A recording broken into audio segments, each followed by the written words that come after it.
And that concept of change between the what you're used to, right? The be it the education system, be it the 9 to 5, essentially like that comes down to memorization, being told what to do, and regurgitating what you know, Mm. right?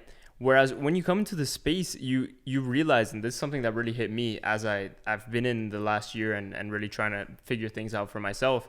It's that in the end of the day, it's down to you, right? Like there's no Mm. one there telling you like, oh, you have to do this, and that. You have to Mm. figure it out yourself, and you have to, chart your own path, make your own mistakes. Of course, you can learn from others to really take the fast lane, but in the end of the day, like no one's gonna be there to give you a textbook to tell you exactly what to do, right? It's really figuring it out for yourself. Yeah, 100%. And I think that's what a lot of people struggle with nowadays, especially because they're coming out of a.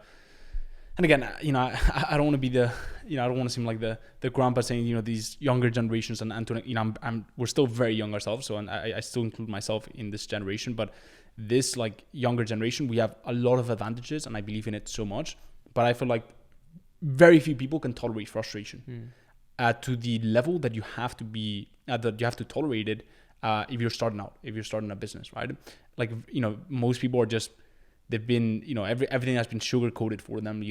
They're used to like a very simple, easy life, especially because, the life that we live in today is a very simple life, right? Like if you follow the traditional path, you're going to get a very simple and predictable outcome, right? It's not going to be the greatest, it's not going to be the probably an outcome that you dream of, right? And that gets you excited, but it's going to be predictable, it's going to be comfortable, right? And so I feel like a lot of people, very few people have the tolerance to frustration that you have to be able to start a business, right?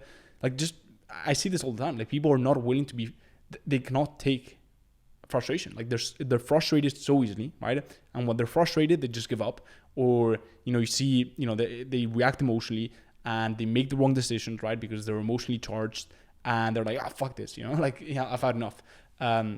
And I feel like that's another thing that you realize as you go through the journey and as you start building your business, and you start building yourself, is that you either tolerate frustration or you're dead. Like you just you don't have success. It's as simple as that. And most people, unfortunately, it's what beats them, really. That point on frustration is very powerful, right? Because in the end of the day, if you can't take this stuff, and if you're reacting emotionally and you're doing these things that are just like charged based on what you're feeling at that moment, without actually being able to take a step back, without actually being able to assess the situation and the path for the future, there really is like no way that you're going to be taking a step forward and dealing with the things that you have to deal with to be able to move there, right?